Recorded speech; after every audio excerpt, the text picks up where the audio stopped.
Olá, bem-vindos a mais uma aula do PROIEF, uma iniciação científica para futuros alunos da rede federal. Nessa aula, estaremos falando sobre a introdução à programação e alguns de seus conceitos para facilitar quando a gente for para a prática.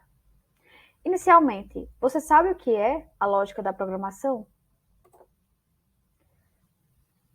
Então, a lógica da programação ela é essencial para pessoas que desejam trabalhar com o desenvolvimento de programas para computadores. Com isso, a lógica da programação ela pode ser definida como um conjunto de técnicas para encadear pensamentos a fim de atingir determinado objetivo. E o que seria?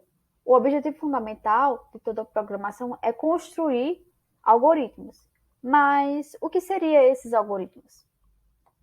Então, formalmente, é uma sequência finita de passos que leva à execução de uma tarefa.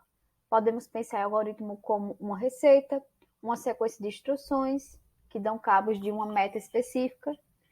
Em outras palavras, quando criamos um algoritmo, apenas apontamos uma sequência de atividades que leva à solução de um problema.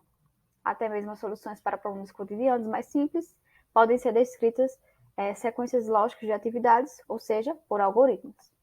Então, um exemplo de algoritmo seria a troca de uma lâmpada. Então, a sequência de passos para essa solução seria pegar uma escada, posicionar essa escada, pegar uma lâmpada nova, subir nessa escada, retirar a lâmpada velha e trocar por uma lâmpada nova. Isso aí evidencia uma sequência de passos que seria exatamente o algoritmo. Então, temos algoritmos com estrutura de decisão e com estrutura de repetição. Os de decisão são testes que determinam quais ações serão executadas, eles são chamados de estrutura de seleção ou estrutura de decisão. Então, há algoritmos nos quais a execução de alguns passos podem depender de decisões a serem tomadas. Dessa forma, algum fato indicará se um ou mais passos dos algoritmos serão executados ou não. E quanto à estrutura de repetição, em casos como esse, devemos utilizar estruturas de repetição. Essas estruturas definem um fluxo de ações que se repetem enquanto uma determinada situação acontece. Então, aqui vai um exemplo de decisão. Então, ligar o interruptor, se a lâmpada não acender, pegar uma escada, posicionar a escada embaixo da lâmpada, pegar uma lâmpada nova, subir na escada, retirar a lâmpada velha, colocar a lâmpada nova. Então, ele primeiro ligou o interruptor.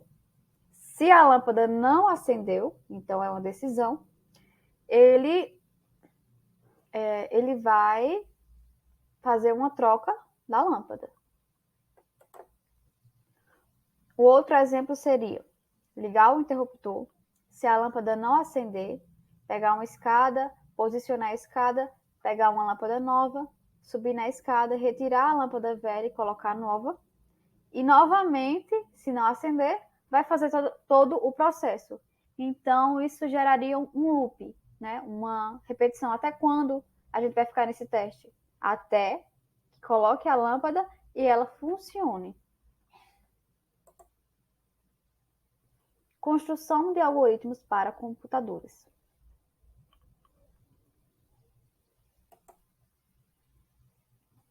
Para que os computadores eles sejam capazes de interpretar os algoritmos que desenvolvemos, precisamos transformar a sequência de passos que escrevemos em linguagem natural para uma linguagem que possa ser entendida pela máquina, ou seja, pelo computador. Essas linguagens elas são chamadas de linguagens da programação. E o que é a linguagem da programação? A linguagem da programação ela vai permitir que um programador crie programas a partir de um conjunto de ordens, ações consecutivas, dados e algoritmos. Então, para isso, a gente tem as variáveis. Mas, primeiro, para que um programa ele seja executado em um computador, é o carregamento desse programa para a memória. A memória é utilizada para armazenar tanto as instruções do programa quanto os dados utilizados pelos mesmos. Qualquer programa, para ser executado, ele tem que estar na memória. E o que é a memória? É um meio físico para armazenar dados temporariamente ou permanentemente. Então, uma variável é uma posição nomeada de memória que é usada para guardar um valor que pode ser modificado pelo programa. Então, a forma de solicitar ao computador que reserve memória é chamada de declarações de variáveis. E aqui a gente tem os tipos de variáveis. A gente tem o tipo inteiro, que armazena valores inteiros, positivos ou negativos. O tipo real, armazenar valores reais, em outras palavras, com valores decimais. Então, 3,5, 4,5 também é armazenado no tipo real. Tipo caractere, armazenar um caractere que pode ser uma letra ou um símbolo. Então, um A, B, enfim. O tipo cadeia, ele vai armazenar uma sequência de caracteres. Então, quando a gente quer fazer uma frase, a gente vai usar o tipo cadeia, no caso. Desculpa. E tipo lógica, que vai armazenar valores lógicos. Se é verdadeiro, se é falso, geralmente a gente usa o tipo lógica. E as constantes? As constantes, elas são criadas obedecendo as mesmas regras já vistas para variáveis. E elas diferem apenas o fato de armazenar um valor constante, ou seja, que ele não vai se modificar durante a ação do programa. Então, a constante é uma variável com um valor pré-definido que não pode ser modificado por nenhuma função de um programa. E aqui a gente vai ter comandos de atribuição, entrada e saída de dados. Então, quanto aos comandos de atribuição, na construção de algoritmos, depois que declaramos nossas variáveis e constantes, geralmente precisamos indicar que eles armazenarão um valor determinado durante a execução do programa. Para isso, a gente usa o comando de atribuição. Já no comando de entrada de dados, frequentemente, na construção de algoritmos, precisamos solicitar que usuários informem por meio do teclado alguns valores a serem utilizados durante a execução. Por exemplo, se fizermos um algoritmo para calcular a média das notas de um aluno, precisamos solicitar quais foram as notas para depois calcularmos a média. Então, esses valores informados eles devem ser armazenados em variáveis para que sejam utilizados quando necessário. Então, o comando de entrada de dados ele vai ser responsável pela leitura e armazenamento desses dados na variável que indicarmos. O comando de saída de dados. Então, através da utilização do comando de saída de dados, conseguimos exibir mensagens ou valores para usuários de nossos programas. É através desse comando que nosso algoritmo consegue se comunicar com os usuários para solicitar a entrada de dados ou fornecer saídas de dados. O comando de saída de dados ele vai exibir no monitor valores de constantes, variáveis ou expressões.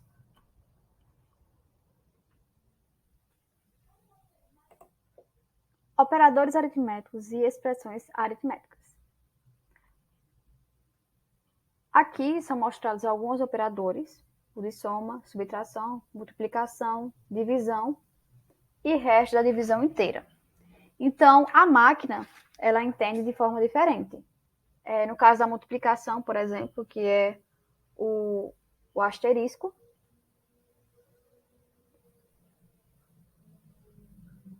então, expressões aritméticas, uma conta a ser feita, operadores aritméticos são os sinais, operandos aritméticos são constantes ou variáveis, e precedência na ordem de cálculo vai ser em relação à ordem. Né? Se primeiro resolve parênteses, depois colchetes, depois as chaves. Operadores relacionais, operadores lógicos e expressões lógicas.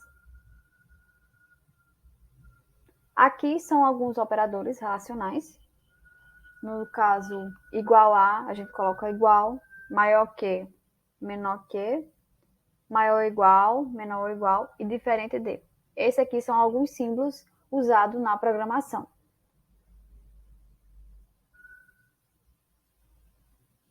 E aqui são operadores lógicos e, ou e não. Então, os operadores lógicos eles vão retornar verdadeiro ou falso de acordo com os seus operandos. Expressões lógicas são expressões formadas a partir do uso de variáveis e constantes, operadores relacionais e operadores lógicos. As expressões lógicas são avaliadas e retornam sempre um valor lógico, verdadeiro ou falso. Então, se a gente quiser fazer uma soma com multiplicação, então sempre vai ser na expressão lógica.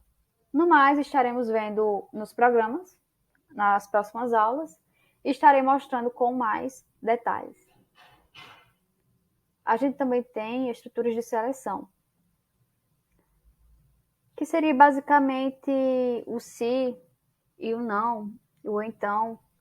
Então, em C a gente pode usar o if else e veremos mais. Se você tem alguma dúvida, entre em contato ou através do Classroom ou através do WhatsApp. Estamos dispostos a tirar qualquer dúvida e obrigada a vocês por mais uma aula.